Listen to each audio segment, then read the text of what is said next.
Hasbunallah wa ni'mal wakil, ni'mal maula wa ni'man nasir. Hasbunallah wa ni'mal wakil, ni'mal maula wa ni'man nasir. Sallu ala Nabi Muhammad. Allahumma salli alaihi wa ala alihi. Kita punya gayanya elit tetapi ekonomi sulit. Yang jadi masalah adalah kita tidak mampu menguasai hawa nafsu. Kita dipertuhankan oleh hawa nafsu. Padahal kita seharusnya menguasai hawa nafsu. Kalau hawa nafsu sudah menguasai kita, akhirnya kita menghalalkan segala cara. Ini yang ngeri. Banyak orang-orang yang melakukan tindakan korupsi karena dikuasai oleh hawa nafsu. Iya kan? Korupsi 1 miliar kecil, 2 miliar kecil, 1 triliun kecil, 300 triliun kecil. Gede kecil. Gede 300 triliun. Yang kecil hukumannya, Bu. Ini yang jadi pertanyaan buat kita bapak-bapak, ibu-ibu sekalian. Kalau kita mempertuhankan hawa nafsu, yang muncul di dalam pembenaran kita, dalam otak kita adalah sebuah pembenaran. Nah, untuk masalah tema kita kali ini ya, gaya elit ekonomi sulit, pastinya banyak yang pengen curhat. Silahkan, yang mau curhat siapa? Angkat tangannya. Iya, banyak banget nih curhat nih. Silakan Ibu, ya, yang pakai ungu ya, silakan. Namanya dan curhatannya apa? Assalamualaikum warahmatullahi wabarakatuh. Warahmatullahi wabarakatuh. Nama Dian Riviana, tapi sering dipanggil kalau di kampung Bunda Aisyah. Silakan Bunda. Mau curhat Ustadz? Silakan Ibu. Banyak terjadi di masyarakat fenomena, kalau kita bisa mengatakan ya. Karena rata-rata kalau ditanya hampir sama Ustadz. Jadi begini, kalau kita lihat status WA, ada kita sering lihat di status itu, baik di media sosial, sering melihat healing mereka. Kemudian belanja supermarket punya. Yeah. Kemudian tiap hari yang paling sering paket datang. Yeah. Kemudian gini Ustaz, tapi kalau belanja hutang di warung tetangga Ustaz. Nah kalau ditanya, itu paling yang galak, fenomena yang ada kan yang sering yang hutang Ustadz, malah galak kalau ditagih. Entar atau mungkin balasnya nggak enak, jawabnya baliknya juga nggak enak. Orang lagi nggak ada duit ditagih gitu ya. Nah pertanyaannya begini Ustadz, di Al-Quran itu ayat yang paling panjang menceritakan tentang hutang piutang, itu kenapa Ustadz? Yeah. Kemudian kalau yang sering saya lihat, kalau ada orang yang meninggal juga kan, pasti ditanya, apakah si mayat ini baik orangnya? Baik. Apakah si mayat ini dia punya hutang piutang? Maka tagih kepada yang ahli warisnya. Gitu kan Ustaz? Betul. Itu kan yang membuat sebenarnya kita menjadi pelajaran bagi kita, bahwa itu hal yang sangat penting sekali. Betul. Begitu.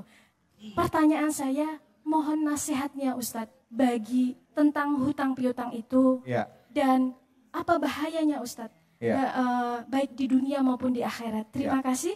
Wassalamualaikum warahmatullahi wabarakatuh. Waalaikumsalam warahmatullahi wabarakatuh. Silakan Ujai, mungkin bisa dijawab curhatan dari Ibu atau Bunda Dian tadi. Silakan. Nah, jazakillah khair Bunda. Memang persoalan tentang permasalahan ini amat sangat bisa dikatakan mendarah daging kali ya. Betul gak sih? Betul. Orang kita itu hobi banget sama yang namanya ngutang. Ini persoalannya. Karena lagi-lagi dia itu lebih condong menuruti keinginan hawa nafsunya, bukan kepada persoalan kebutuhannya, gitu. Padahal dampak yang ada itu amat sangat besar. Persoalan hablum minallah, Pak, Assalamualaikum. Persoalan hablum minallah, urusan kita sama Allah, mau segede apapun yang namanya kita punya dosa, Nabi udah bilang, innallaha yaqbalu taubatal abdi malam yugargir. Sesungguhnya Allah Ta'ala pasti akan menerima taubatnya seorang hamba sebelum nyawanya ada di tenggorokan. Mau dosa apapun Allah ampunin. Ustaz tanya sama ibu, sama bapak. Dosa syirik besar apa kecil? Bisa diampunin nggak? Bisa. Kapan bisa? Selama masih hidup. Assalamualaikum. Salam. Garis bawahin tuh. Selama masih hidup. Kalau udah mati dalam kesyirikan. Dan mohon maaf dalam bahasa Al-Quran Pak Bu ya. Mati dalam kekafiran. Gitu kan. Maka itu yang tidak diampuni oleh Allah Subhanahu wa Ta'ala. Tapi selama dia masih hidup. Boleh. Fir'aun nggak diampuni sama Allah Subhanahu wa Ta'ala karena udah telat, nyawanya udah sampai tenggorokan baru mau ngakuin Allah Tuhan. Sehingga pada akhirnya Allah Subhanahu wa Ta'ala nggak kasih dia. Dia pengen ngakuin tuh baru la ilaha belum, ilallah aja belum. Baru tibang baca la ilaha udah selesai dicabut. Karena udah nyampe tenggorokan tadi. Sehingga pada akhirnya la ilaha tidak ada Tuhan doang. Jangankan Allah, dia sendiri pun tidak diakui. Padahal tadinya dia mengaku sebagai Tuhan. Kesimpulannya adalah, selama nyawa masih ada, dosa sama Allah segede apapun, pasti diampunin sama Allah. Beda sama hablum minanas. Sesoleh apapun ente di hadapan Allah Subhanahu wa Ta'ala, tapi utang masih nyangkut, kagak ada urusan. Mau masuk sorga, ntar dulu bro, utang lu belum dibayar gitu. Inilah pentingnya sehingga tadi Bunda mengatakan sampai ahli waris pun wajib dan mewariskan utang daripada si mayit. Sampai ada hadis terakhir, sampai ada hadis yang panjang ya tentang yang namanya orang muflis, singkat kata dah. Semuanya habis amal solehnya dia. Kenapa? Karena memang ada sangkut paut urusan dirinya dengan sesama manusia. Dituntut di hadapan Allah Subhanahu wa Ta'ala. Salah satunya masalah utang. Bisa jadi kan? Dia punya utang, ya Allah nih, belum bayar-bayar, mana ditagih galakan dia lagi. Ini orang tadinya bukan apa-apa, tapi sekarang nih, kalau di dunia dulu nih, hebat ngapa punya ilmu ngilang. Betul gak kira-kira? Punya ilmu ngilang. Makanya kalau mau punya ilmu ngilang, ngutang saudara. Hati-hati, bisa bangkrut nanti di akhirat. Bahaya urusannya ketika berkaitan atau sangkut pautnya dengan sesama manusia. Wallahu a'lam biswab. Baik, Masya Allah, terima kasih banyak Ujai. Bu, udah kejawab ya Bu Dian tadi Bu, ya Bunda ya. Ya tadi kayaknya Bu Dian curhatannya ini pengalaman pribadi nih kayaknya nih ya. Ada orang ngutangin, tapi gini, ada hutang yang hutangnya itu adalah untuk kebutuhan sehari-hari ya. Nah itu kalau di dalam Islam disebutnya gharimin. Memang dikecualikan. Ya dikecualikan. Orang yang miskin banget, dia berhutang untuk kehidupan, itu boleh dibayarkan oleh badan amil zakat. Betul. Atau lasnas. Itu boleh dari dana zakat dibayarkan. Ya. Bahkan dianjurkan bagi si yang menghutangi ya, untuk kemudian melunasi serta membebaskan. Dianggap lunas, dibebaskan, boleh ya. Itu namanya gharimin. Tapi kalau orang yang berhutang untuk gaya hidup, itu yang wajib dibayar. Nah, ada otak namanya kalau gitu ya. Betul. Nah silakan, ada yang mau bertanya lagi? Oke, Ibu langsung nama dan pertanyaannya. Assalamualaikum warahmatullahi wabarakatuh. Assalamualaikum warahmatullahi wabarakatuh. Nama saya Sati. Pak Ustadz, mau tanya dong, di zaman elit tapi ekonomi sulit, saya ingin bertanya, zaman modern seperti sekarang kan teknologi semakin canggih ya, bukan hanya anak-anak, ibu-ibu, nenek-nenek pun dituntut untuk bisa HP contohnya ya, HP supaya bisa gitu. Tapi ekonomi kita kan sulit untuk membeli HP yang mahal, mungkin nggak bisa. Tapi kalau kita nggak punya, itu pun ketinggalan, ketinggalan berita atau ketinggalan wawasan ya. Untuk ngimbangin supaya kita bisa mengikuti gaya elit tapi ekonominya sulit, bagaimana menurut Pak Ustadz? Terima kasih. Assalamualaikum warahmatullahi wabarakatuh. Waalaikumsalam warahmatullahi wabarakatuh. Artinya ini mengikuti zaman supaya kita tidak tertinggal zaman ya gitu ya. Gitu. Ini bukan dalam artian positif gitu ya Bu ya. Boleh nggak kita memaksakan keadaan untuk hal itu? Silahkan Fadl Ki Fatullah. Bu.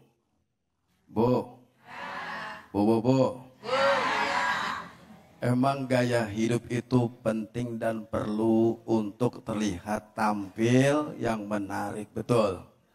Tapi di kebutuhan informasi dari teknologi itu Bapak harus kita wajib ketahui dari era digital, betul. Informasi itu banyak seperti kita melihat YouTube, TikTok, ada di sini yang punya TikTok. IG ada? Nah, penting nggak tuh? Ada di sini mak-mak TikTok. Lah mana orangnya? Beli handphone, ikut gaya-gayaan, kata cucunya, emak ketinggalan zaman, bapak ketinggalan zaman. Iya, no kakek masyhur. Dia main TikTok, dibeliin handphone mahal sama bapaknya, sama anaknya. Masa kagak punya, ketinggalan zaman. Tapi sesuai dengan apa yang kebutuhan kita. Nggak perlu mahal, betul.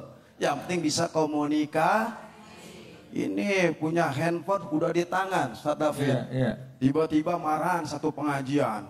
Bikin status, emang pengajian sono orangnya belagu-belagu. Bikin status di TikTok.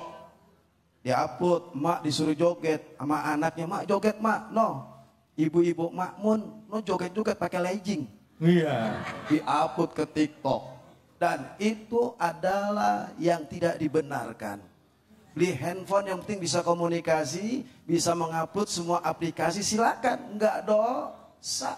Kalau itu manfaat buat kita. Kalau banyak mudaratnya bisa amal jariah dosa. Bu. Akhirnya apa? Kita sendiri yang rugi.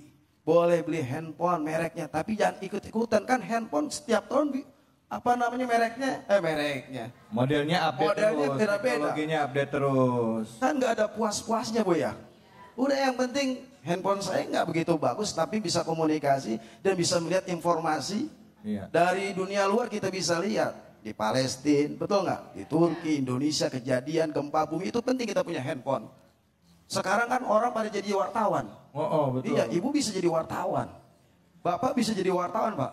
Jadi wartawan nyuri dari, dan itu alhamdulillah kita upload lalu kita informasikan dan menjadi nilai pahala.